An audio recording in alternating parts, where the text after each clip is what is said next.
This is the Carty Method Podcast.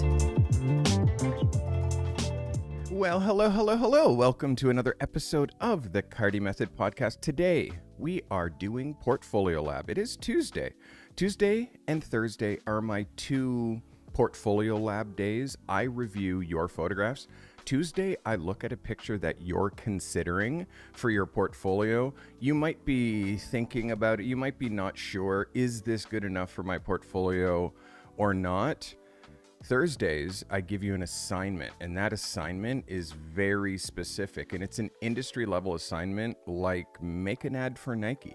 Let me tell you what this week's assignment is. Week 8, which is what we're in, week 8 is your perfect client on spec. The goal is for you to pick an ideal client and shoot something for them on spec. And this assignment, the goal is for you to figure out who pays you for photography and who pays for your photography and how to get them to pay you. Like, that's the goal. And with this exact assignment, what I'm trying to get you to do is to look at industry standard assignments, look at assignments that you would actually see out there, look at successful campaigns on Behance, on brand websites, or in print. Look at magazines, look at, we're not looking at newspapers, but I want you to look at print specifically and use intelligent imitation. It's really important with this assignment on Thursday for you to be original, for you to include the favorite brand, the brand that you want to work for, the brand that you're shooting spec for, include their product, and show your ideal client that example of the outcome that they'd get if they hired you. I also want you to give me 2 sentences describing the brand that you're creating this spec shot for. And if you can include a reference to the brand, to the campaign that you've drawn inspiration from, send me a link. Like, that's what we're trying to get you to do. Send me a link so I have context. And the whole idea here is for you to do some pre-production. Like, you actually have to do some pre-production, which means I want you to be researching that brand's visual identity, looking at their past campaigns. I want you to be defining clear objectives for your spec images, and I want you to plan shots that demonstrate your unique perspective while you're also respecting brand guidelines. Now, when it comes to your execution, you have to be creating images that feel authentic to the brand that you're shooting spec for, and also include space for copy. Like, there's always copy. Copy is text on top of your pictures. And I want you to maintain professional quality that matches existing campaign standards. The key to success in this assignment lies in creating images that not only showcase your technical and creative abilities, but also demonstrate a deep understanding of your chosen brand's marketing needs and their visual language. All right, so this is Tuesday of Portfolio Lab, and we are about to dive deep into my YouTube submissions. And again, I have submissions, Portfolio Lab submissions from, I think we have 12, 14 or so today. I'm excited to get into it. I'm testing a new camera view, as you can see. Testing a new secret camera view, giving you a little bit of behind the scenes. All right, let's get into our first submitter, and his name is William Sedwick. William says, greetings everyone. I'm trying to explore new things. One light, rim light. I used a black board taped to a 34-inch softbox. I'd like to get more of the subject in frame, but I needed a larger light source. Unfortunately, I couldn't find another subject, so I'm trying to stay creative and submit new work.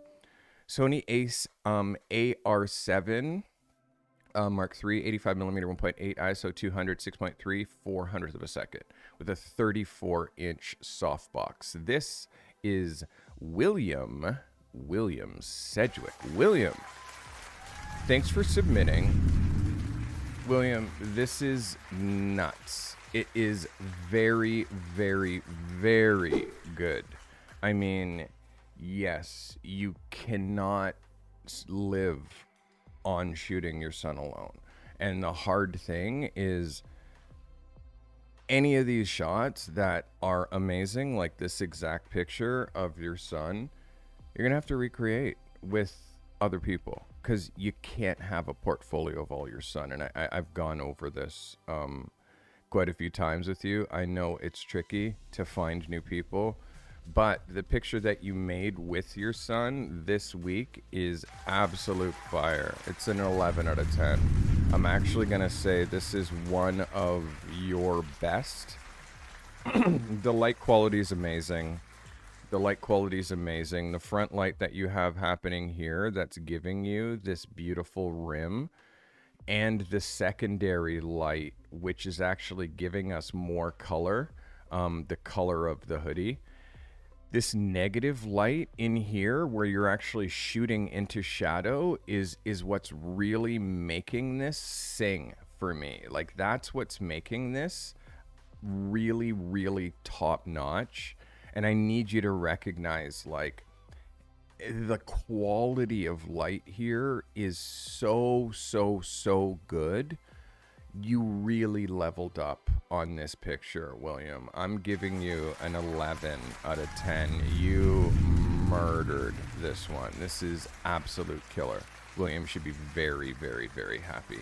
This is a fantastic picture. And our first shot of the day, and it's an 11. Taylor, how we doing? Taylor's loving it. Loving it. Way to go, Taylor. Hope you're happy. Where's that iPad of mine?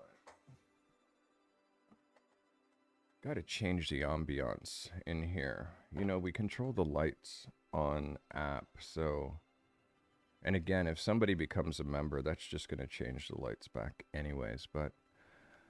Let's change the lights for a second here. Get this Phillips hue to wake up. Let's put on a little bit of this energy. A little deeper. Like it. Little blue. Haven't done blue in a minute. All right, let's get into our next shooter. Our next shooter is Francis Jeffrey. Francis says, this, according to Michael Steinmetz, proves my niche. It's a part of a shoot I did with a Notre Dame University professor in Hesburgh Library. This is actually a public access room that looks like a private office. The reason for this photo, the reason for calling this photo the story of the office. Shot with a Rebel SL3 18 to 55 millimeter lens and shot at 33 millimeter. ISO 800, a 30th of a second, f11. Shot with a 600EX speed light for safety reasons, apparently. This is Francis Jeffrey. Francis, thanks for submitting. So Francis, there's a couple of things. The first thing that I'm seeing is, I guess when you're setting up your pictures, you got to be like way more deliberate. This is not exactly the location that I would choose to make a picture. It's a little distracting. The jacket on the chair is like really distracting, and we're not really getting any light on his face. He's kind of, in fact, hiding, and his head is down. I would love to see a portrait of just him and cut out the book, cut out this, cut out the cane, cut out the jacket, cut out the books behind him, and make it like a way more deliberate picture. The speed light isn't doing anything. I still have like a very yellow feeling. It's still very yellow. I want you to see the book has a yellow cast. His shirt has a bit of a yellow cast. His skin has a yellow cast. And this yellow wall doesn't help. It's not like an attractive skin tone for Caucasian skin. And again, we really need exposure up in here. Our exposure here is under. This is under by, I would call this a third of a stop. So overall, Francis, you need, it's tricky, but when you're making portraits, it's really important where you're making the portrait. It has a feeling of snapshot, although yes, you have nice clean lines here, which is helpful.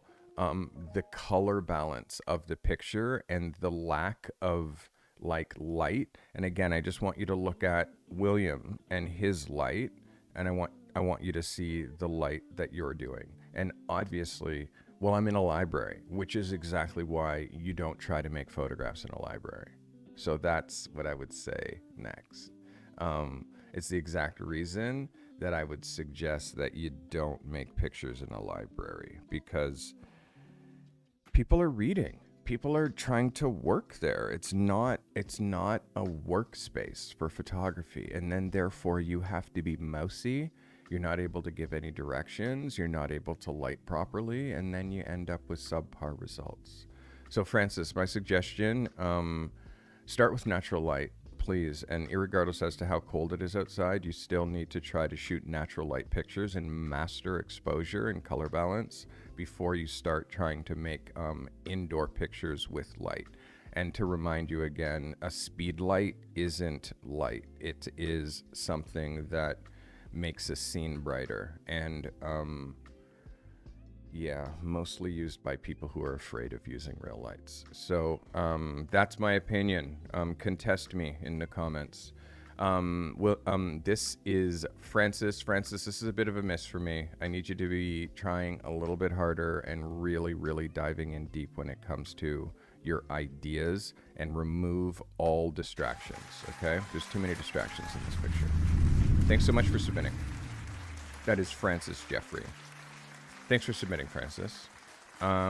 This is Torrance Davis. Torrance Davis is next. Ooh, where are we doing here? Here we go. Torrance says, I saw my son and this and one jacket. I saw my son in this and one jacket, and it was perfect for a catalog type sports portrait. I shot it with a Godox 8300 Pro and a parabolic 33-inch softbox. I added an RGB light on the opposite side of the flash on the floor to add some character to the backdrop. Originally shot this for the pro level assignment, but it needed to be horizontal, not vertical.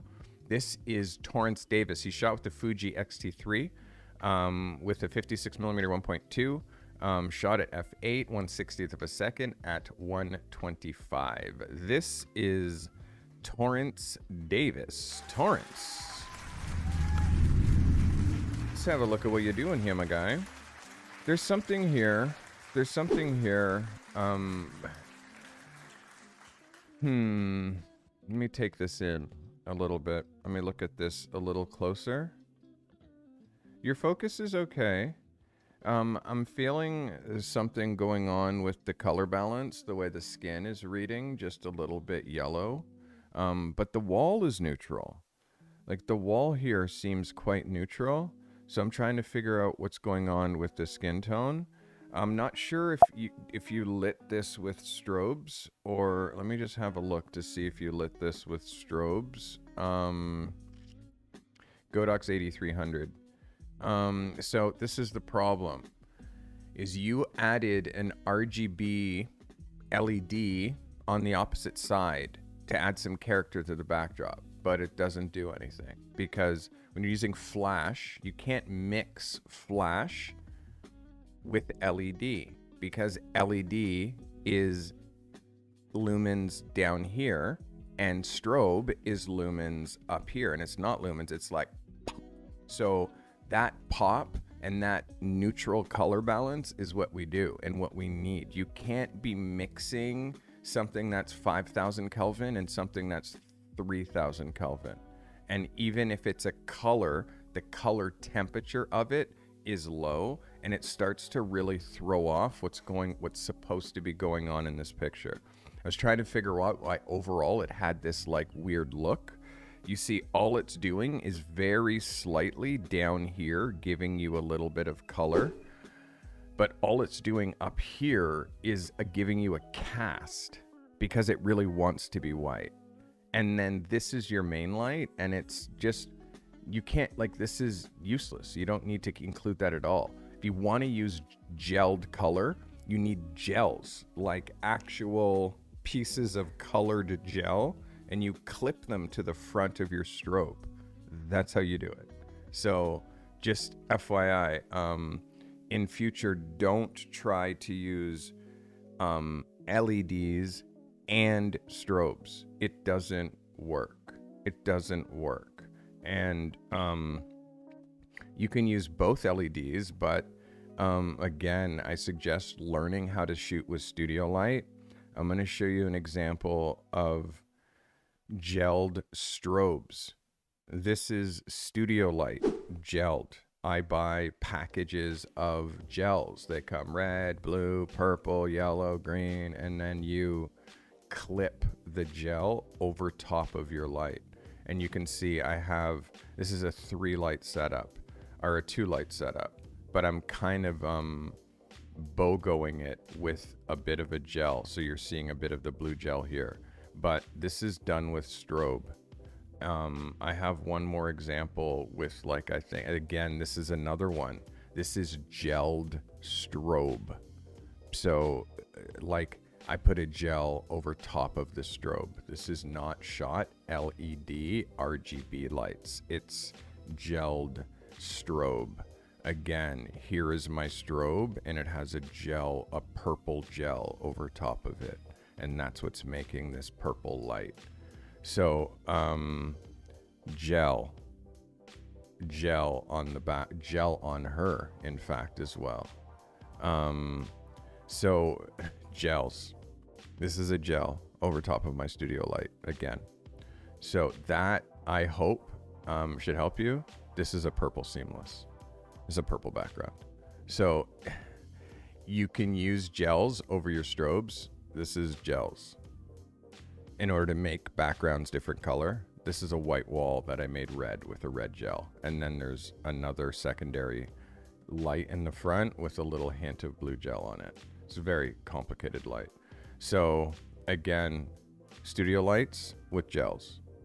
So that I think is a really important thing for you guys to know.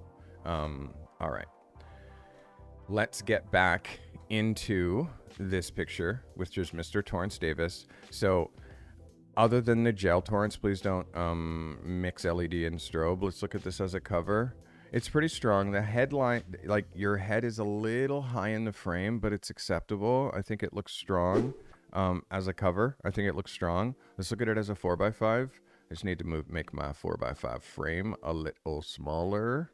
Boom, boom, boom, boom, boom, boom, boom. We'll go here. There you go.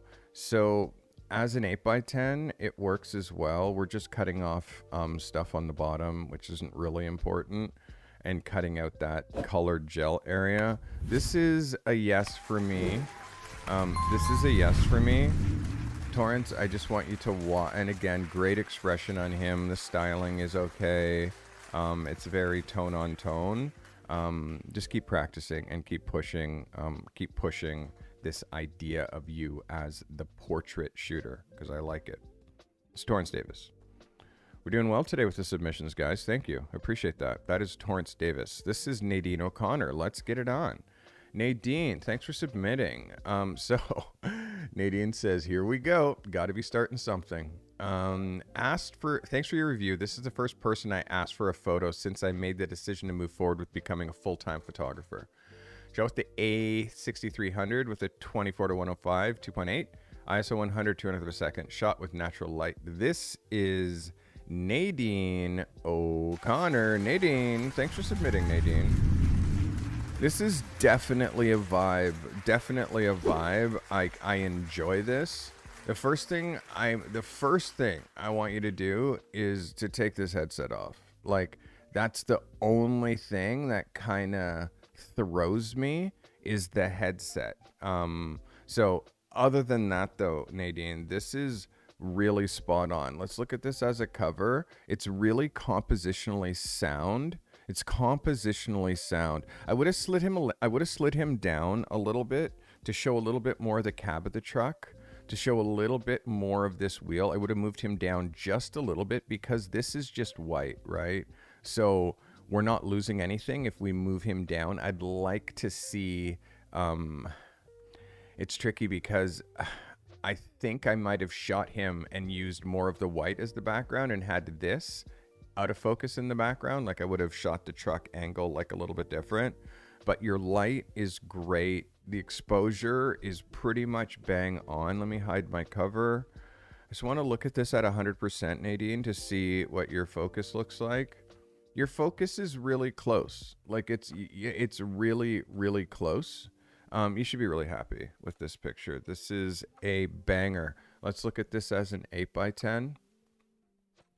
As an 8x10, this crops really, really well. So it's going to work on Instagram. Yeah, this is a yes for me, Nadine. That's a 11.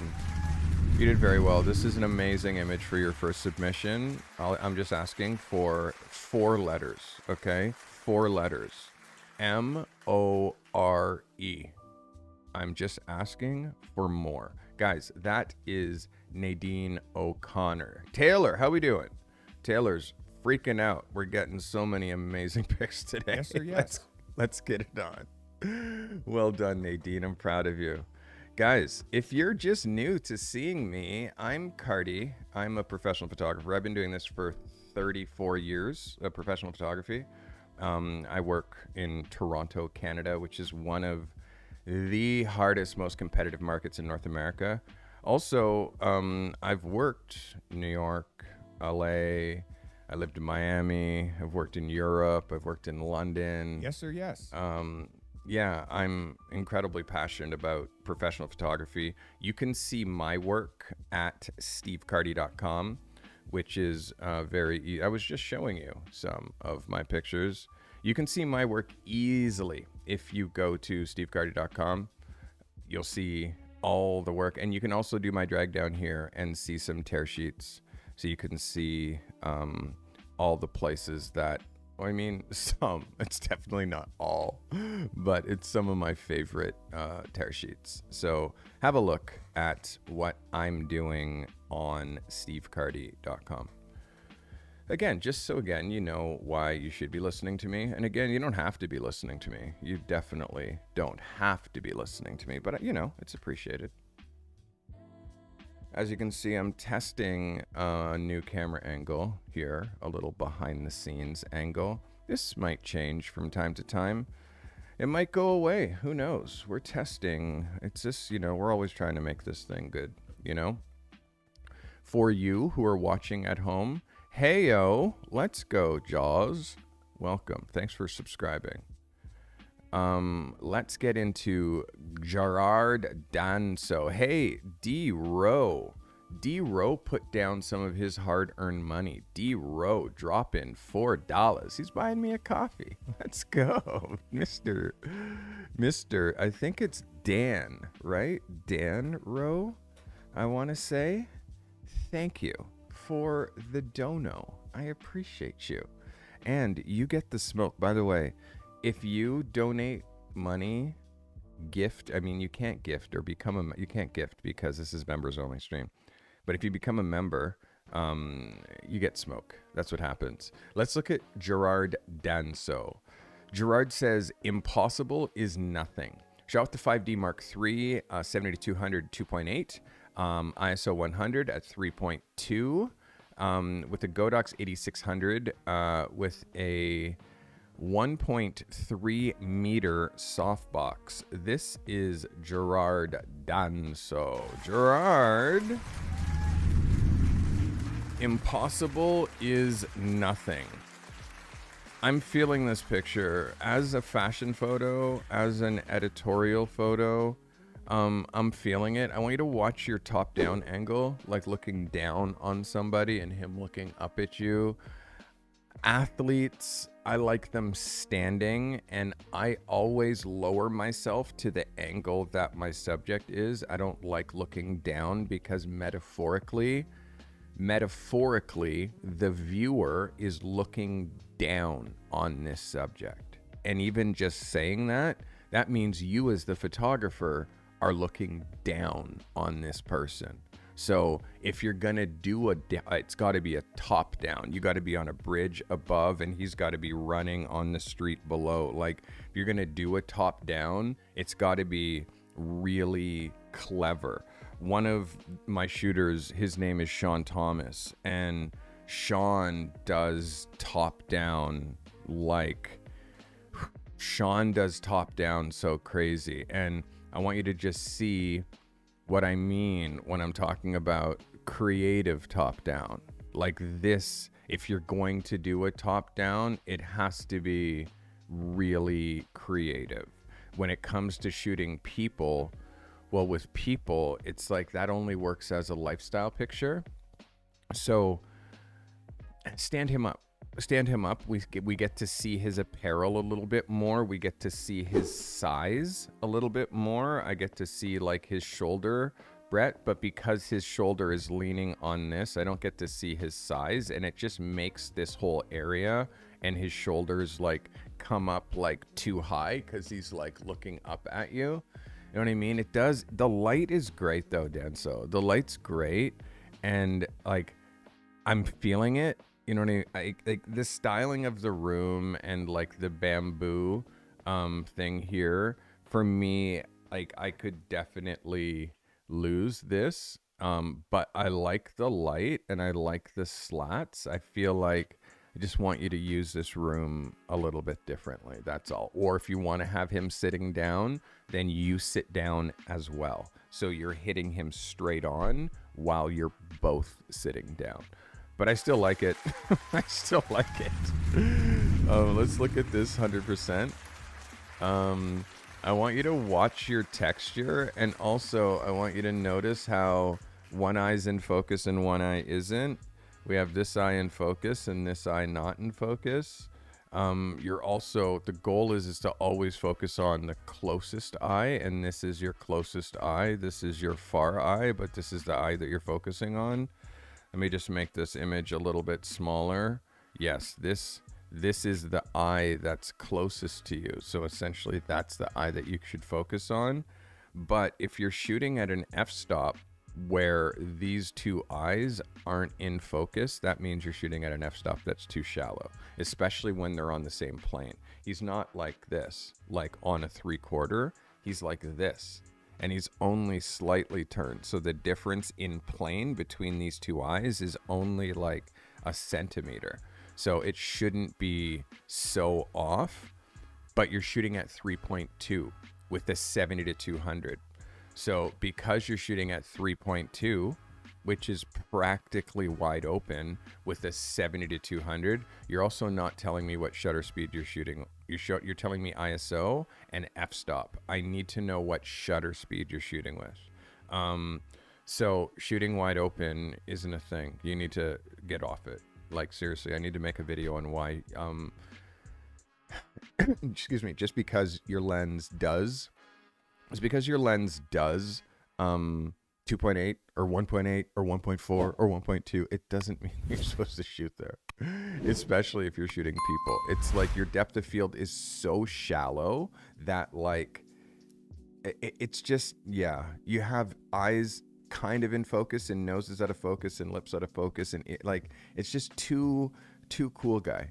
And practical applications, like when you start doing commercial work, they're gonna be like, yo, do you know how to focus? It's like, yeah, it's in focus, but it's just like shallow depth. It's like, listen, you're not showing my products. So yeah, and then now let's look at something that I just thought might be the case. I thought that this might be the case because this is what didn't make sense to me. Because again, Danso, you're going to notice that you're never able to like put one over on me. Watch this. What is wrong with this picture? If you're shooting with the 70 to 200 and your eye, one eye is out of focus, if that is the case, how on God's green earth is that Adidas logo in focus? If this arm is out of focus and this arm is out of focus, how is that Adidas logo in focus? So I zoomed in, and guess what I saw? The Adidas logo was placed on top of the picture. And what's the one rule with these submissions? Do not put text on top of a photo. But you're trying to make this an Adidas shirt, and it's not. Which that is like, Please don't do that. Do you think that you're going to be able to submit this to Adidas, Gerard? Do you think you're going to be able to submit this to Adidas? Probably not, right? Probably not. And if I catch it, do you think Adidas is going to catch it? Do you know what Adidas is going to say? We don't make a fitted white t-shirt like that, is what they're going to say. We don't make a fitted white t-shirt like that. Why is our logo on it? So, Danso, you just went from an 11 to a 0. And again, we do not do this. This is the big leagues. This is the big leagues. This is literally like me putting a Raptor, an NBA logo on my shirt and calling myself an NBA player. Like, putting a logo on something is not what we do. So this is a no for me. Danso,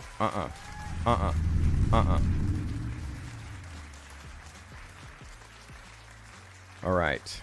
This is Mr. Ian Martin. Mr. Ian Martin says, sneak peek at the car for this week's assignment.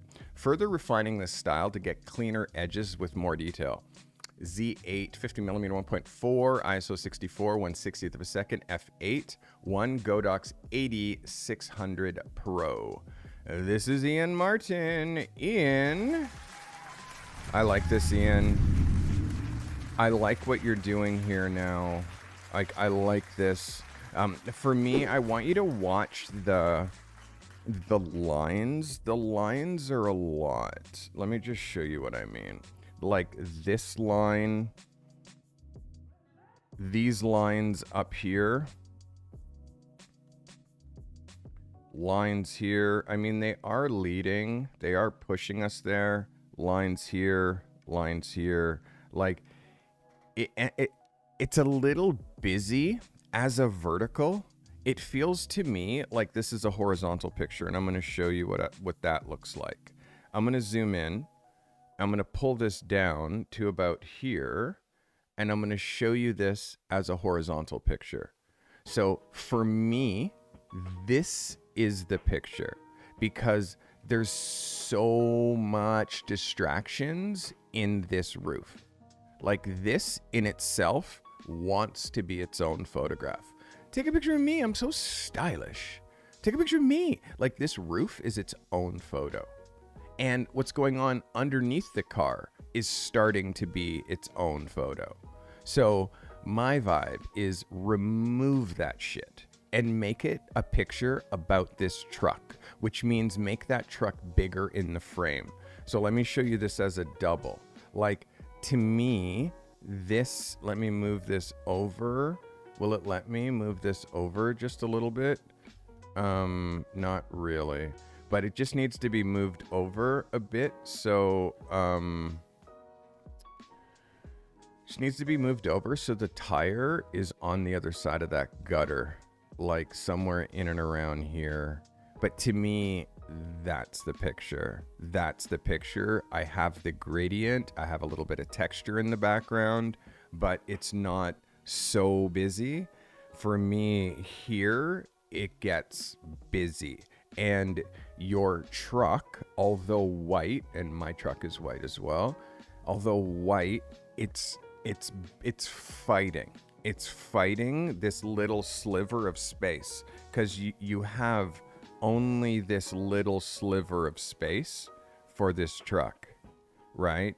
You just have this little sliver of space for this truck. So for me, everything that's happening up here and some of the stuff that's happening on the bottom are starting to be distracting. This is 3 pictures in one because of the lines. It makes it super distracting. And then this line across the top not being straight, the truck, like I see what you're trying to do.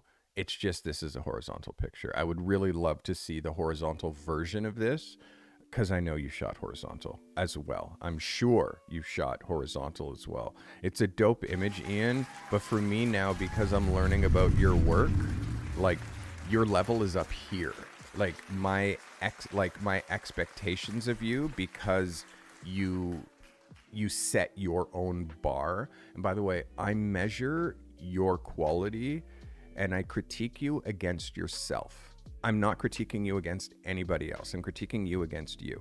So Ian, you've set your bar and your bar is up here. And because your bar is up here, anytime something comes in under, it's my role to help you see that this is just a little bit underneath, just a little bit underneath the quality that I expect from you. And again, that's not a diss. It's just I see you as way, way, way, way better than this exact this exact picture, but it's close. I'm gonna say it is so close. That is Ian Martin, everybody. Thanks for submitting, Ian. I appreciate you. Ian Martin. You guys having a good time? You enjoying yourself? I hope so. I hope you guys are enjoying yourself.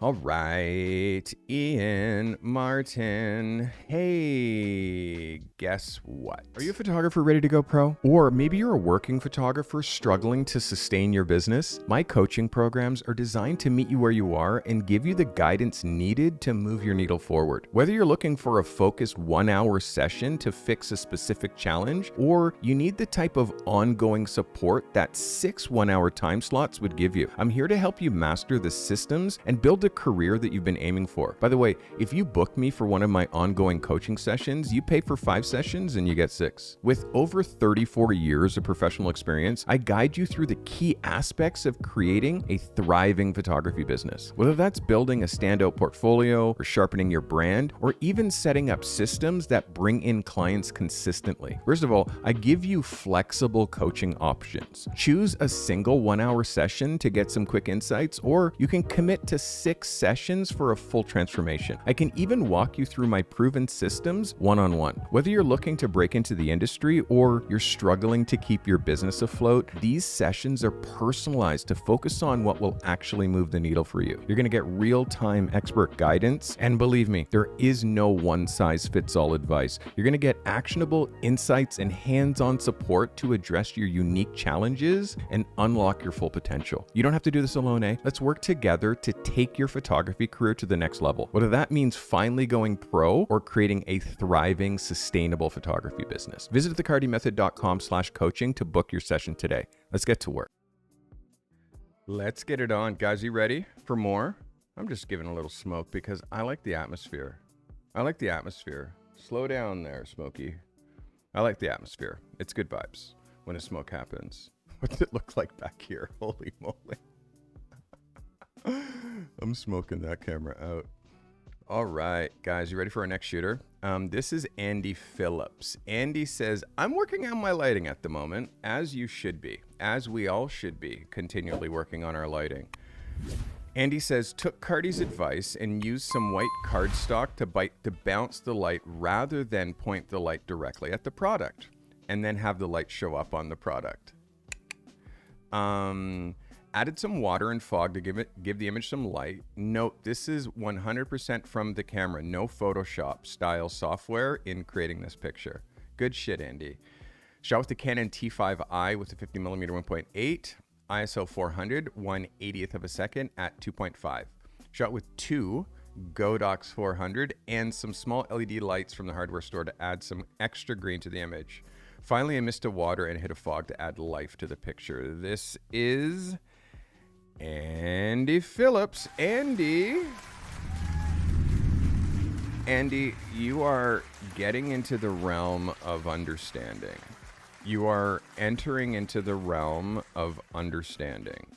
Now, at some point, you are going to have to get a new camera body because the Rebel, for the level of work that you're trying to do, eventually is just not going to cut it. We're missing our focus here a little bit. As I'm coming in close on this can, you can see how this focus is off. What's very important when you do these pictures, Andy, is that you have a tripod. I see the focus is down here, but when you're doing these images, you need to be shooting at a very, very rich f-stop. And a rich f-stop, I mean a fat f-stop like F11. You shot this at 2.5, okay? f2.5 isn't enough. And also, are you on a tripod? Are you on a tripod? Are you on a tripod? You absolutely have to be on a tripod, because when you're on a tripod, now you can shoot a slower shutter speed without worrying about camera shake. In fact, if you want to take it even further, use a tripod and the self timer. And you click the self timer, now you're not touching the camera, and then the camera takes its own picture and you're not shaking the camera by pushing the shutter button. So if you're not shooting on a tripod, it's almost impossible to get the level of sharpness that we need from product photography. Hey, Trip Studio, welcome. Thanks for hanging out. So the only thing that's missing here, Andy, is that level of sharpness that's expected from this type of product photography. As I'm coming down here, you can see I have energy drink in here, kind of in focus, Monster Energy kind of in, but the whole can even isn't in focus. Like back here is starting to go out of focus. So, and then the here is kind of getting better focus, and then we're out of focus on the top of the can where the light is the brightest. So, we're getting there. We're getting there, Andy. We're not quite there. I want to show you this as a cover. It's very strong as a cover. It definitely works compositionally. You could have dropped the can in the frame just a little. Let me hide that cover. Let me show you this as an 8x10. Works perfectly as an 8x10. Andy, you are so close. Your shutter speeds now need to slow down. Your apertures need to go way, way up, meaning f8, f11, f16. And when you hear product photographers who are in here who are submitting, like Garand and some of the other shooters, I want you to listen to their f-stops and I want you to listen to their shutter speeds. You'll hear shutter speeds, third of a second, half a second, 1 second, 2 second. You'll hear they're using lights, but you'll also hear they're shooting at f18, f11, f22, and that gets the level of crispness necessary for product photography. You're shooting products like you shoot portraits, and portraits, ooh, I'm using shallow depth of field, I'm so fucking cool. It's like, okay, cool, you know how to use shallow depth of field. You can't use those tricks in product photography. And if you look on Behance, or if you look at Garand Rath's photography, and Garand is one of the shooters that I coach, he's in the Carty method. Look at his product photography, okay? Where do you see depth of field? Where do you see depth of field? In fact, you can read made in Italy. You can read Prada on the end and look at the exposure. So again, corner to corner focus. Corner to corner focus. When you're shooting products, look at how easy it is to read the text. It's corner to corner focus. It's not shot in such a way that we're using depth. Look at the Lego. The Lego is in focus all the way across, as is the razor. So product photography is not f1.8, f2, f2.8, f4. It's not that those open ranges of exposure. I mean aperture settings or depth of field. It is way on the other range, which is f8 is like the most open that you're shooting it. It's usually f11, f16, f22. Okay, lock that in. Guys, that is Andy Phillips. This is a big level up in light for you, Andy. It's a big level up in light. The exposure is a little under. We're not seeing the can hit quite as hard as it could, but this is a level up. I need you to keep doing this and not wait such a long time before the next time you submit, so you can act on what you learned today and do it again right away. In fact, make this picture again with better exposure, a deeper f-stop, and a longer exposure so this can is in focus, and resubmit it to me so you're proving to me that you learned something on this photo. This is Andy Phillips, everybody. Andy, well done. Well done.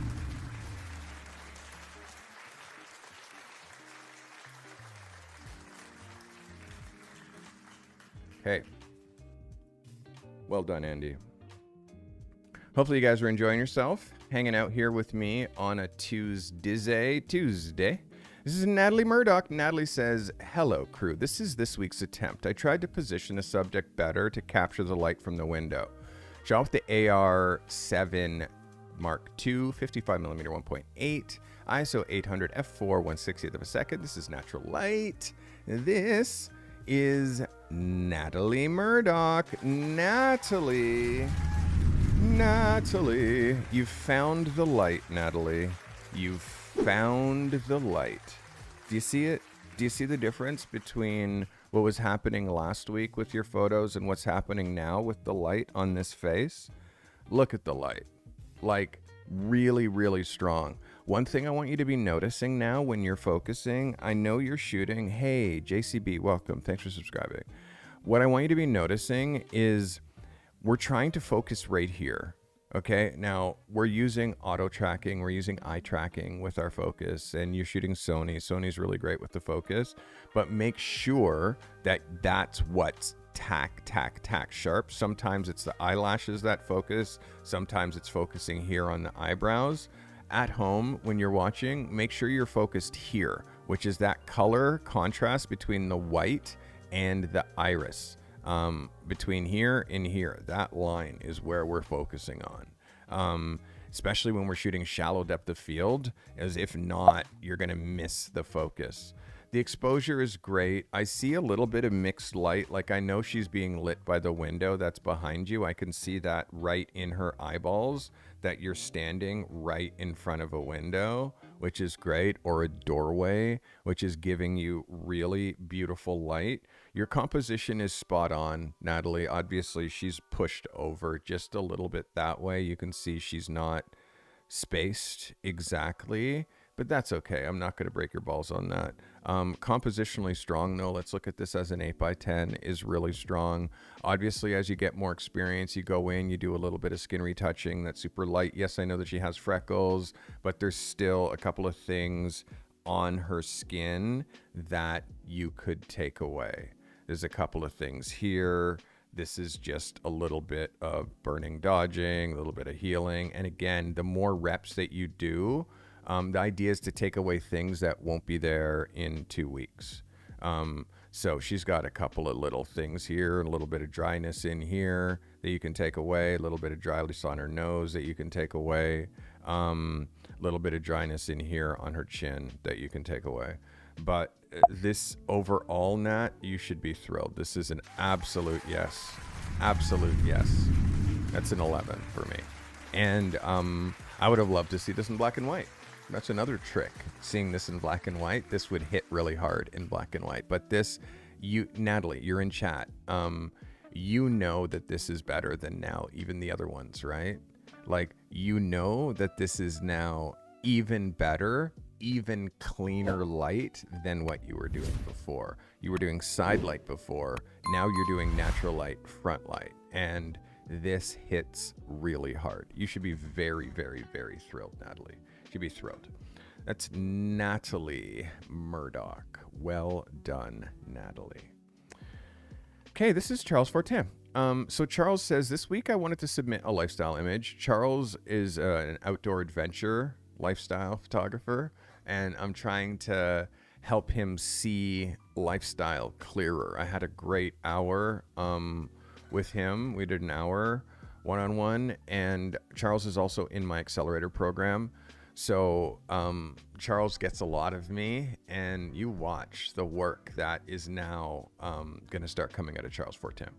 So Charles says, this is a moment in between moments. This group of skiers just reached the top of their ascent and are discussing the logistics of the descent. A7 Mark IV, 70 to 180, f2.8, ISO 125, f8 at a 16th of a second, 1600th of a second. Natural light. This is Charles Fortin. Charles. This is a vibe. Holy shit. This is a vibe. Let's look at this as a double. Oh, yes, Charles. Yes. Charles, you crushed this. I love how low they are in the frame. Like, your framing here is epic. Really great. You dropped him in the bottom corner, the bottom quarter. I love this wall. And normally I would say, okay, you're giving me like 3 different pictures here because there's what's happening here, there's what's happening here, and there's what's happening here. But in this case, Charles, what you're doing is you're telling the story. You're telling an amazing story. Like, and the way the men are arranged, the color of their jackets, the way that they all have like a different jacket. I mean, this is a yes for me. Again, I'm going to show you how perfectly this lays out over 2 pages. We have room for copy. The article headline here. We have room for the article headline here. We have room for boxy, blocky text here if we want to do it. It could be an ad for this jacket company, and these are all the different colorways from this jacket. It could be an ad for these backpacks. Could be an ad for these backpacks. It could be an ad for these poles. Like, this is just a yes all over, Charles. This is a yes. A yes. That's an 11 for me. Fantastic.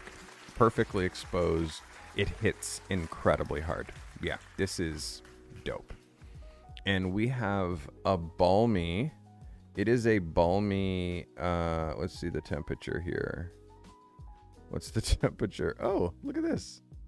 It's a balmy 2 degrees here in Toronto. Look, it's above 0. For you Americans, that means that it's 35 Fahrenheit. About 35.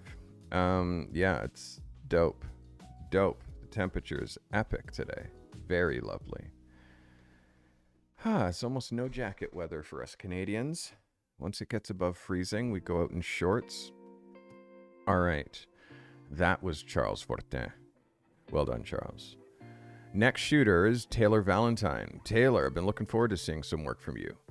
So Taylor says, hey, Carty and crew, I'm back after a brief hiatus dealing with life and a variety of photo work related things. I'm starting to figure out how to best shoot for the outdoors/sports nutrition market at the moment, but recently went out and climbed another literal mountain to shoot these Cliff Bars. The ice crystals had dropped from the branches of an adjacent tree, which gave a textured backdrop. I added the small pieces of greenery to give an extra pop of color, and direct overhead sun gave some nice crisp shadows. Brown bits of tree debris in the otherwise pristine snow were digitally scrubbed out, still fighting to get plastic food wrappers to lay flat and smooth. Z6 Mark II 24-70 f4 at 54 millimeters, ISO 100, f16, ISO 100, I said that already, 1/80th of a second. This is Taylor Valentine. Taylor, well, this is a yes. You're learning, bro. You're learning, and you're getting better at concepts. You're getting better at placement. But this is a yes for me. And again, understand when they shoot Cliff Bars, like, they open a box, they'll bring a box of 50 to find the package that will lay exactly flat. This was not laying flat in a box when you were high. It was in your pocket. It was someplace where this could get kind of wrinkly. And then when you're laying it out, you really have to like pull it like flat and pull the corners and really like style it a little. This is still a really good effort. Like, I like the on snow. I wouldn't mind seeing a snowboard up here in the background, like placing a snowboard like kind of through the frame to break up this white. What we're gonna do is look up Cliff Bars and see if we can find so we're going to do some Cliff Bar advertising and see what their advertising looks like. And you can see when they lay down their packages look quite flat.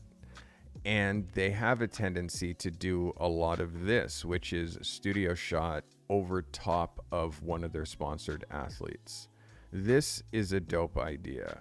You can see how the the package is very stylized, how it's opened and everything. So this is what you do before you shoot Cliff, is you do a search to see what Cliff does with their advertising. And it seems that most of it is this overlay kind of business. So next is, you can see this. This is a TV spot. So look how perfect that looks like in the still, because they had to get a perfect package to shoot video of. So that's, I think, where you and here's another, this is just somebody created this image, but again, the packages are hard to get perfect, but you got to start with a whole box in order to get to where you're trying to get. I think you did I think this is still a really great swing, Taylor. I think this is still a really great swing. So I'm giving you love. I'm giving you love for this because I know this is pushing you outside your comfort zone a little bit as far as the type of photography you're doing, and with a new product.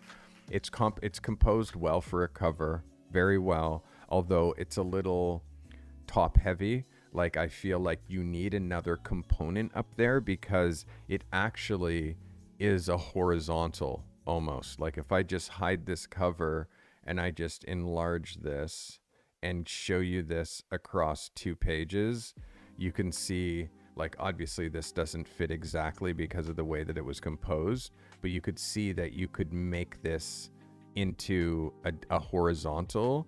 Like, there's not much important at the top or the bottom of your frame. So let me hide that. So there's not much, and that's why I'm saying you need a snowboard that's cutting through the top, or like a pair of gloves, or like something like that. Most of the time when they shoot Cliff, there's some sort of a person that they overlay in the background. So imagine Charles' picture, but it's like these guys are all chilling, eating Cliff bars. Like, that's the picture that we're looking for. If you don't have the group, then it's like, again, how are we going to make this picture to make it fit? I think you did a pretty good job. I'm going to give you an 11. The only issue that we're having is how wrinkly those packages are and how empty the top of this frame feels. I hope that brings you value. That is Taylor Valentine. Taylor. Well done. All right, let's get into Lamont DaSal. Lamont says, my submission this week is from an editorial new arrival session with a local boutique owner for women. I asked a few male models to come in, and I took this shot with one of them there. Please let me know if this image is strong enough for my portfolio. I plan on doing some more work with him in the future. As always, Carty, thanks for your help and your insight. You're very welcome, Lamont. Shot the Z6 85mm 1.8 ISO 400 6.3 at 1/60th of a second. This is Lamont DaSal. Lamont, I mean, I love this image. This is a vibe. This is a vibe. Can you use it for your book? For sure. I want you to watch just what's happening with the light in his face. You can see here, we're really losing the light in his face because you're lighting him so hard from the side. I know it's soft and it's a large source, but we're getting like this raccoon eye here. And this eye is shading in here. You can see this side of his face is lit, but inside here isn't lit. I'm not saying that we're losing this piece of jewelry, which really looks really dope, but you can see also this piece of jewelry isn't centered. It looks like it needs to center more. It looks like this is supposed to be here.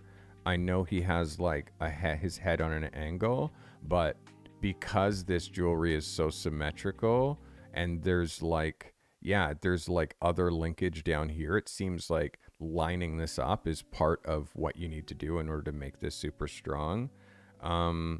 Compositionally, looking at this as a cover, he's a bit high in the frame, and I do know that I think that you shot this before we started talking about framing up 8x10s, because you can see when this goes to an 8x10, because you shot it in camera and this is my whole picture, even when it goes to his model portfolio, we're going to lose a bit of that foot.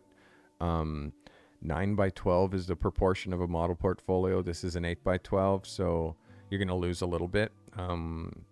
And obviously it's hard to extend the background with this shadow and nuanced gradient on that white.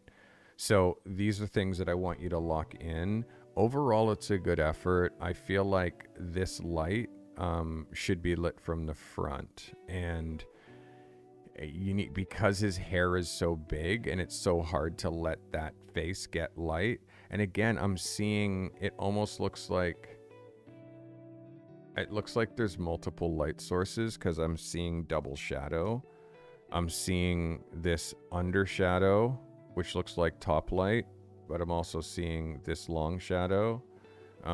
Yeah, so I'm just questioning a little bit about what you're doing with the light. I would have lit this from the front based on his hair, and the angle. I would have pushed myself a little lower because he's sitting and you're standing, and you can see the floor is quite off square. Like if you line up these two and assume that that's like square, you're shooting this quite crooked. So there's a few things in here framing wise that are off, Lamont. I've seen other pictures of this guy from this series that I think are a little bit stronger. You could use it, but how many from this set are you going to use? Lamont DaSal. Again, it's a banger, but I know what you're capable of. I'd love you to push even further. This is Lamont DaSal. And again, keep in mind, guys, I'm judging everybody against themselves. Not compared to you. It's compared to them. So that's how I help them get better and always be leveling up from the last thing that they're doing. That is Lamont DaSal. My next photographer, and again, we are into our last few. We have 3 more photographers. This is Anton Duris. Anton says, "Hey, Carty and crew, welcome to Malacca, Malaysia, a city bursting with life and layered with history. The mix of architectural styles reflect Chinese, Indian, Dutch, Portuguese, and British influences, all blending into something unique. For this shot, I wanted to capture the city's vibrance. The lady on the mural, she's your guide, leading you through the streets of Malacca. Looking forward to your feedback. A6600, Sigma 18 to 50, ISO 100, 6.3 at 500th of a second." This is Anton Duris. Anton, thanks for submitting. There's a vibe here, Anton, for sure. There's definitely a vibe here. The goal is to shoot these kinds of photos and not have them feel like snapshots or not have them feel like tourist pictures. The way you framed this is very well done. It feels editorial. I know that this is a very busy street. I would love for you to wait for this car to not be here. I would love to see a person walking down the center of that street or walking forward up that street. Somebody hanging out this window, somebody hanging out this window, somebody going through this door, although that's right on the gutter. So it's going to be hard to have someone going through that door. Somebody leaving the car, like just something that gives like this picture a little bit more humanity. It feels a little bit like you as the observer. We just need someone to cross the street in this spot. Someone to cross the street here, one way or the other, that we can place like perfectly on one half, like this. I'm just nitpicking though. It's definitely, and again, you are a travel/lifestyle photographer. This is one of those photos that can definitely be included in your book as a beautiful double page spread. But I know the work that you have. I know the work that you've created. But I also know where this fits in your portfolio. So this is a yes for me, Anton. I also know where this fits in your portfolio. So this is a yes. That's Anton Duris. Well done, Anton. Yeah, it's clean. It's very clean. It's very clean. I like it. The color really pops for me. The exposure is popping too. Yeah, this is strong, Anton. You should be happy. It's Anton Duris, everybody. All right, let's get into Eric Hernandez. Eric says, hey, Carty and crew, something I'm trying to add to my portfolio is more close-up, so I went into my last shoot with that in mind. When I shoot this style of dance, I like to joke by saying I'll cut off any part of the dancer as long as I capture the feet, and I took it literally for this shot. But I'm wondering if it's something I can include in my portfolio. R6, 70-200, 2.8, ISO 100, 2.8 at 1/25th of a second. Eric, it's 1 over the longest focal length of the lens. So if you're shooting with a 70-200, you can't shoot at 125, especially handheld, okay? 1 over the longest focal length of the lens, not dependent at all at where that lens is zoomed to. You can't handhold a 70-200 at 125 without getting some camera shake, okay? I want you to lock that in. 1 over the longest focal length of the lens. So if you're shooting at 24-70, even if you're shooting at 24, you have to be shooting at a 70th of a second or faster, or you're going to get camera shake, or you need to be using a tripod. Let's look at Eric Hernandez. Eric, thanks for submitting. So let's have a look at this close up, Eric, because that's where you're going to see the camera shake when you come close up. Right now, it's okay. The problem that I'm seeing more is in the light. Oops. What I'm seeing more is in the light. Like the light is kind of coming from nowhere.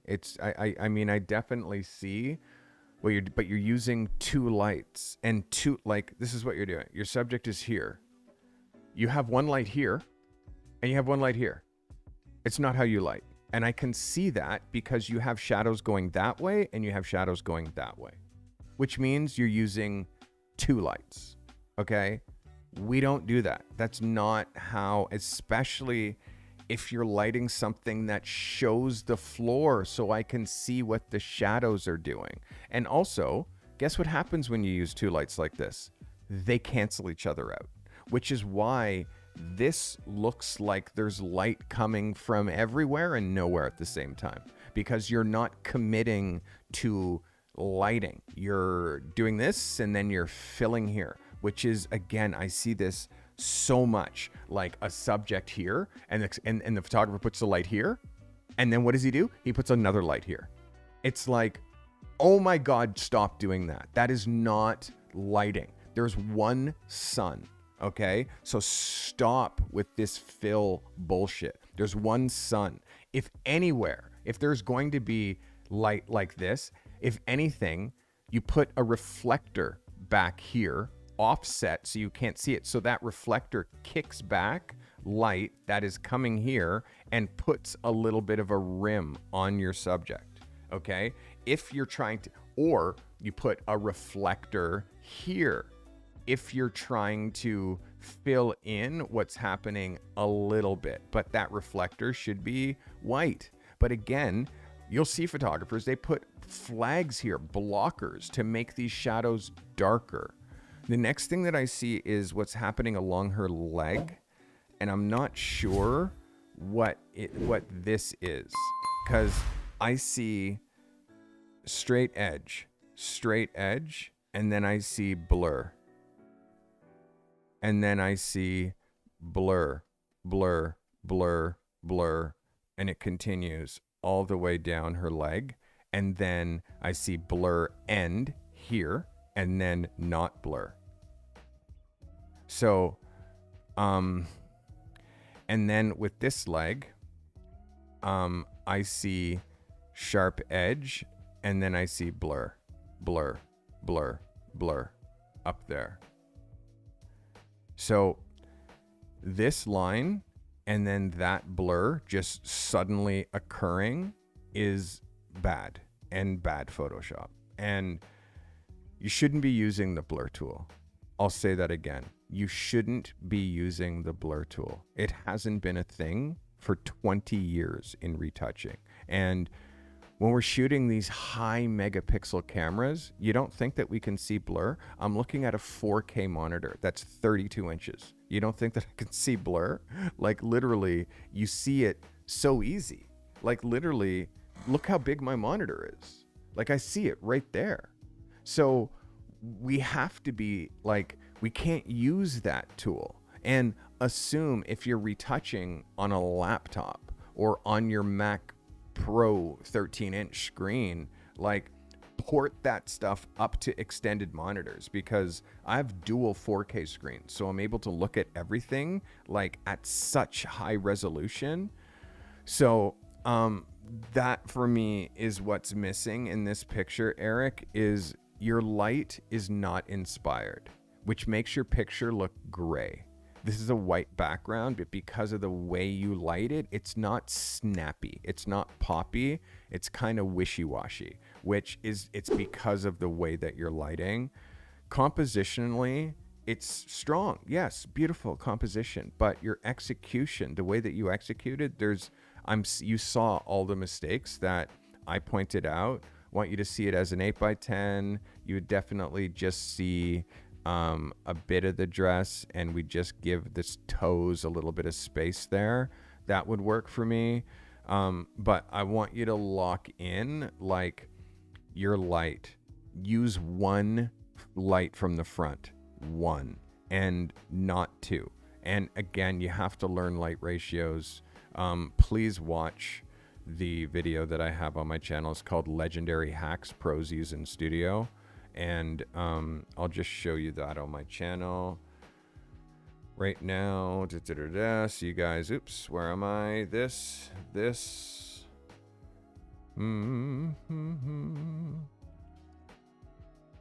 me just show you playlists, and then making photos. Why, thank you. Thank you. Here we go. Making photos. It's in my making photographs playlist. It's here. And it is down here. It's called One Light Simple Setups. Master One Light. Flattering Portraits Unlocked. Nobody's watched that. Watch that video. The next one, after you've watched that one, watch this one. Legendary Hacks Photographers Use in Studio. It's really important for you to see how I light so you can see how a pro lights in studio. It'll make your light so much better. So much better, I promise you. Watch those two videos, Eric, before you shoot anything again. And commit to one light. Commit to it. All right. That is Mr. Eric Hernandez with his ballet feet. Thanks for submitting, Eric. All right. This is, I think, our last of the day. Mr. Khaligraphy. Konnichiwa, Carty and crew. Welcome to my first submission of the year. Thank you for coming back and starting to submit again, Khaligraphy. Black and white with only slight blemish retouching. In hindsight, I believe I should have asked her to tug her dress a bit and to let her arms hang, but as some of you know, it was kind of a rough day.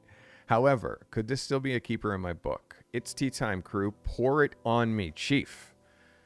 Z8, 85mm, ISO 100, 2.8, I 1 200th of a second with a Westcott FJ400 strobe.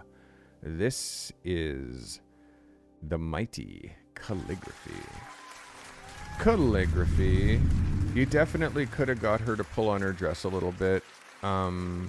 She's a little thicky on the bottom, and because she's like twisting, it's making her look narrow on the top and then even thicker on the bottom because of the distance across here. There's definitely some liquify that you could do in order to smooth out herself down here. There's a thread down here on the bottom of the frame, but you just use liquify and then just push and make this a little bit smoother. Here, shall I demonstrate?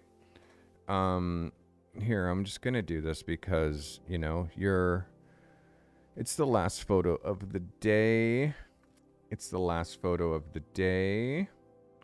I'm gonna move this here. Heyo. Ramin, that's hard for me to say. Ramin Laculada. Welcome. I said that very wrong. All right, so we're gonna open this Khaligraphy, and obviously you would not do this with a raw file. You're going to do this with a high-res TIFF, uncompressed. You're going to do this with an uncompressed TIFF, obviously. Just opening up Photoshop. All right, Kay. So this is your image in Photoshop, okay? And again, I pretend I'm not doing this. Pretend I'm not doing this because I don't want everybody to think that I'm going to do this for them. Okay, this is what you do. Duplicate the layer. So you've seen now this layer is duplicated. Yes or yes? So you duplicate the layer. Now, I hit Command-Shift-X, which is the liquify tool. I think. Have I used liquify in a minute? I guess not. So filter. Where is it? Is it somewhere else? Is it on another screen? No. All right. I haven't used liquify in so long. But there's a shortcut. And I thought I just pulled up. Oh, I'm not selected here. Here. Where? There it is. I got it. It is that. So it's Shift Command X. So that brings up liquify. You can see here it says liquify. And then you make this a little larger. Oops. So make this a little larger. And then watch this. Now I have a tablet. So you need to see that I'm using a tablet. This retouching tablet and this pen. So that's how I'm doing my input. It's not like I'm not doing this with the mouse. FYI. Okay, so next I need to do some liquify. So the first thing I need to do is fix her underwear line here. So I'm just, make sure you're up here on this tool. So watch, I just push this out like that. Look at that. Just push this out like that. Suddenly, no more underwear line. You see this? Pushed out like this. And then what about this? Push this back in. Okay, look at again. This is called liquify. I'm going to make this brush a little bit bigger. I'm going to push that in like that. Push that in. We're going to pull this out just a little bit.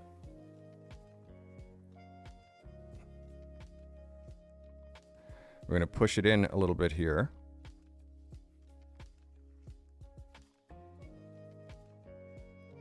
Just like this. Okay.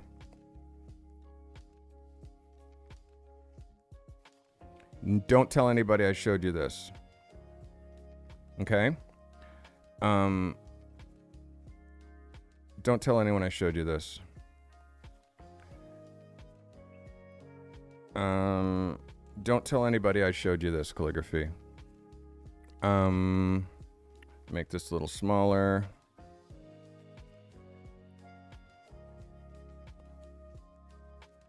Oops, what did I do? Preview checkbook is unlocked. Okay, so take that off. There we go.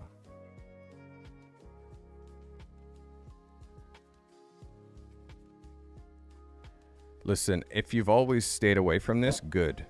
Good. Good. But if you're trying to, like, take pictures and make it so, you know, just a little bit of that. Just a little bit of that, okay? Now, do you want to see the before and after? Okay, so I say okay, and now that is liquefied, okay? I'm going to show you this at 100%. I'm going to show you before, after, before, after, before, after, before, after. Okay, so that is what you do. Okay, like if you're in a situation where you have a girl who's like, I mean, come on, look at this. Look at how clean this looks now, Kay. Look at how clean her dress looks now. Like, look at that. Look at how clean it looks up here now. And before. And now. Like, we need, as shooters, Like, again, I rarely do this, but as shooters, you need to know how to do this, bro. I did that in 2 seconds. I did that literally in 2 seconds. The hardest thing was for me to find the liquefy tool, the shortcut for liquefy, because I haven't used it in so long. And the only reason it is because I wasn't selected here. I didn't have the layer selected. So I had to select the layer first, and then, so come on. Like, this is what we do. This is what we do. And you know that's not acceptable for your book. But that is. Definitely. But that's not. You know what I mean? So,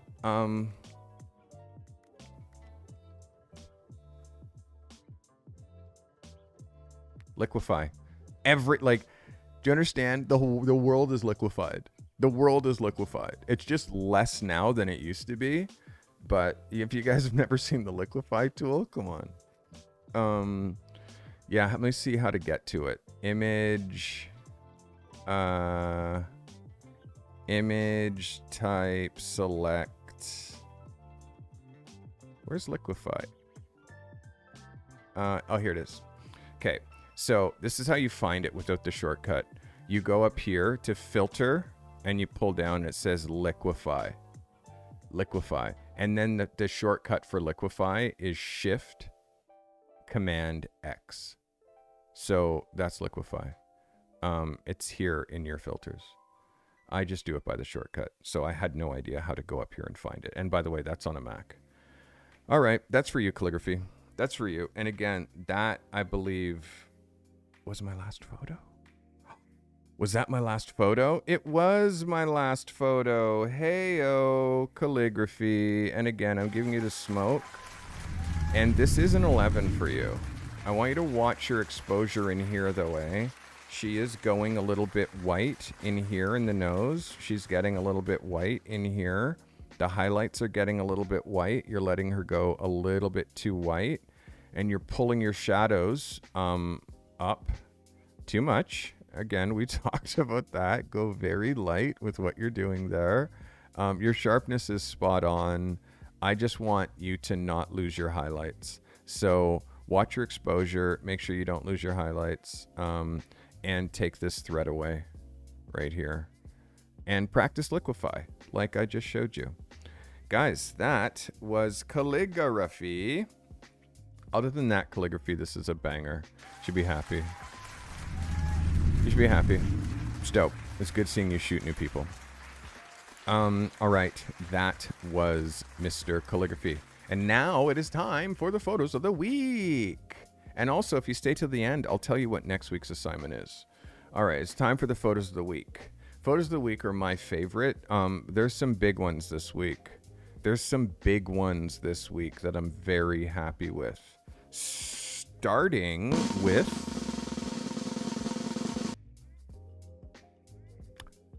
William Sedwick. William, that's a photo of the week, guy. You know what? You know everything that I'm going to say. You know everything I'm going to say about this picture. Imagine if you applied this light to. Yeah. Wow. Great shot. William Sedwick with our first photo of the week. Our next photo of the week goes to Naen O'Connor. Nadine, photo of the week, girl. Congratulations, Nadine. That's a photo of the week. That is Carty approved. Carty approved photo of the week. Great vibe, great energy. That is a photo of the week from Naen O'Connor's first submission. I told you were a photographer, Nadine. Who knew? I knew. I told you were a photographer. Congratulations, Nadine. Photo of the week. So close for you. So close for you. So close for you. The consistency from this one is starting to make me happy. This is another photo of the week from Miss Natalie Murdoch. That's a photo of the week, Natalie. Well done, Natalie. You are on a roll now. You're starting to flow. You're starting to feel it. Let's keep it going. Yes way, Natalie. Yes way. That's a photo of the week. Congratulations. Yes, sir, yes. Our next photo of the week goes to Charles Fortin. Charles, absolute smasher. Smasher, my guy. That is a photo of the week. Unbelievable. That's Charles Fortin. Congratulations, Charles. Well done. Very well done. So close. So close. So close. So close.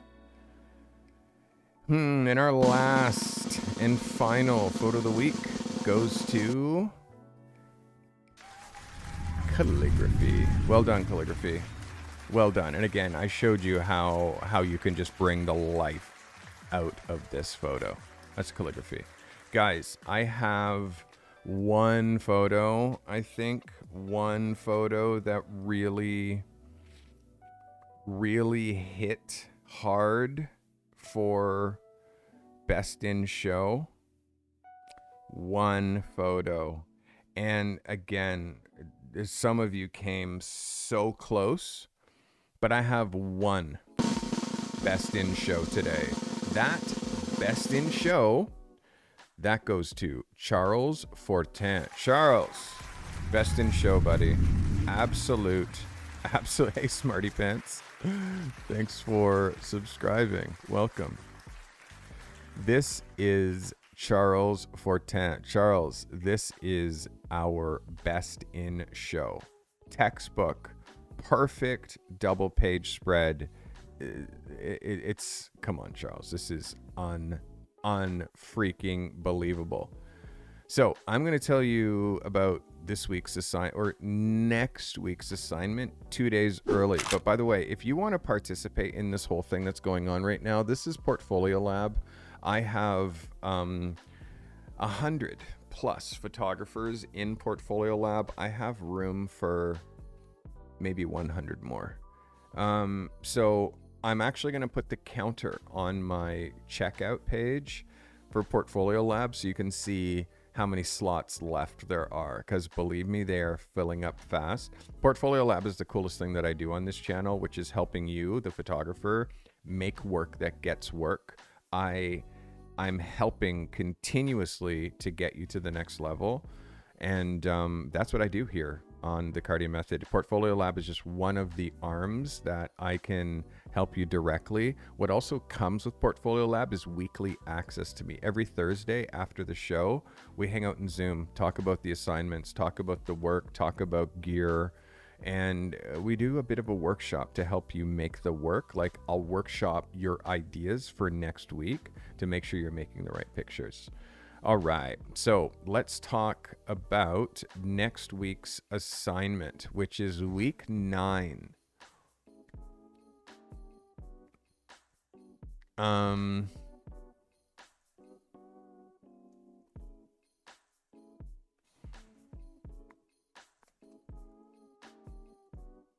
right. So, and also the assignment. This is the assignment for the 6th of March. This is the assignment for the 6th of March. I'm very excited. Are you guys ready for next week's assignment 2 days early? All right. So your assignment for week 9 is, I want to see a cover. I want to see a cover photo. And believe you me, you can't put a nothing picture on a cover, meaning it needs to be niched, it needs to be specific, and it needs to be a picture worthy enough to be on a cover. Obviously, it needs to be vertical. So here's the brief. Create a cover-worthy image for a magazine. Imagine, choose a magazine from your niche and then shoot a magazine cover for it. If you shoot cars, shoot a cover for Car and Driver or Racer or Drive, or like shoot a cover for your favorite magazine that's related to your niche. Be intentional while you execute this brief. Do not take a picture, make a picture. This is idea execution. You are not going to be able to put something that you saw and clicked a picture of on a magazine cover. This is idea execution. If you're a people photographer, I want you to craft a portrait that tells a story in a single glance. Think of Time Magazine's Person of the Year. I want you to leave space for cover text. You see me always put my cover masthead without sacrificing any of the impact from your image. And I want you to use lighting to emphasize emotion, to emphasize tension. If you shoot places, I want you to capture a location that embodies a clear theme. And I want you to be composing with leading lines that guide the eye to text placement areas. And think about how you can balance environmental details with negative space. Okay? And if you shoot things, I want you to design a product image that doubles as a brand statement. Think about Apple's minimalist product launches. And I want you to be using light to create dimension and to create focus. And integrate props or integrate props or context subtly without it being cluttered. Okay? So I'm interested to see how many people like this video, this podcast. Understand that likes push this out to more people. So if you watched it, if you got to this far, hit the like button. It's nothing to you. It's like me giving so much. The only thing I'm asking for you back is to hit the like button. And if you're not subscribed, hit the subscribe button. If you're not sure, check to see if you're subscribed. Like, over half the people who watch my content aren't subscribed, so hit the subscribe button. I'm trying to get to 100,000 subscribers this year. I'm almost a third of the way, and I'm in my second month, so I need you to subscribe. It helped me greatly, because 100,000 is going to give me the silver play button that I can put back up here in the corner somewhere, or over there under my TV. Having a silver play button would be lovely. So, guys, that is your photo of the week. That is your best in show. I wonder if I could do this. Screen mirroring to there. See if I can do that. Yes, I'm choosing the entire screen. Yes, do it.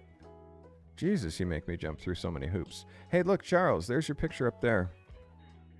There's your picture right there on my TV. It's not going to be in focus because of depth of field and stuff, but our best in show right there. Charles, very, very, very well done. Our best in show. You see, I'm screen sharing, so now it's not going to show that full screen. But Charles, you did very well. Very happy with you guys. Guys, remember our after party or our workshop, they happen on Thursdays. If you want access, you have to be inside Portfolio Lab. Join Portfolio Lab by going to thecartymethod.com/Portfolio Lab, or just go to thecartymethod.com and click upside on the top.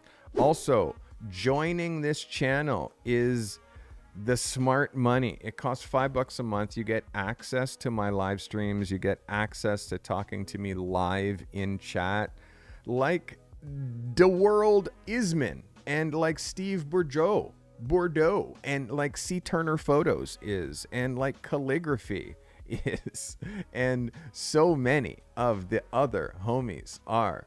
I am locked on this screen. It's not letting me off. So we are gonna stop mirroring, bring my stuff back to normal so I can go back to sharing that. There you go. And guys, I hope you found today beneficial. What's our time? 1:36. All right. Know this, you get better every time you shoot. And I do this for you. I'm committed to help you get to the next level with your photography. Go to thecartymethod.com and find out all the different ways that I can help you. Portfolio Lab is the smartest. I have a newsletter. It is called my Substack. And if you just type command Substack in chat, you'll get the address. I have so many people on my Substack now. I think I just crossed 2,000 people. So it is called the Carty Method Substack. I would love to see you on there. Guys, I hope today brought you value. I will see you. Oh my God, I'm being warped. You see, again, my members control my stream. So it just shows you, if you're a member of this channel, you can glitch me and do all kinds of this crazy stuff like you two like to do. You like to glitch me. You like to pop up Taylor Swift. You like to do all of that cool stuff. Yeah, it's fun for me to give you guys a little bit of mental math, but at the same time, allow you to have fun in chat while you're watching me. Yes, sir. Yes. It's a vibe. It's a vibe. And I hope you find my lives a vibe. I've just crossed 4 years of doing live streaming on the internet. And I've just crossed 18 years on YouTube. I've only been taking YouTube serious for the last 2. So 3 maybe. So help me on my journey to 100,000. Guys, I hope today brought you value.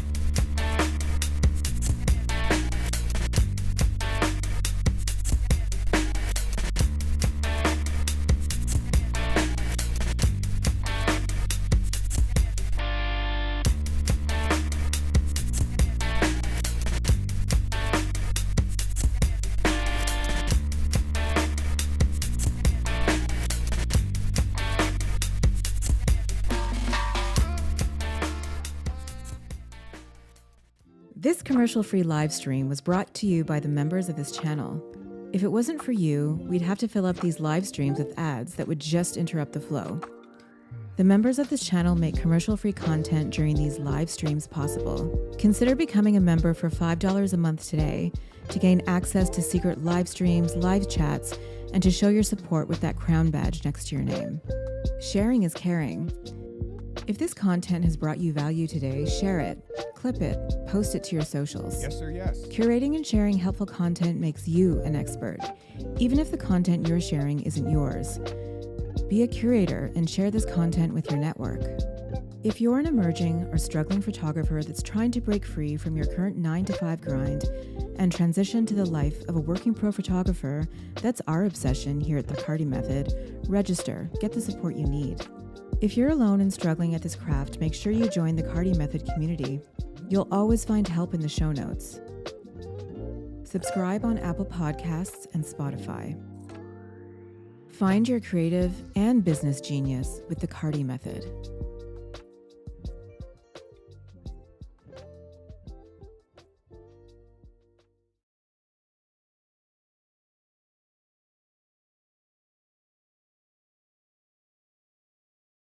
Are you still here? It's over. Go watch some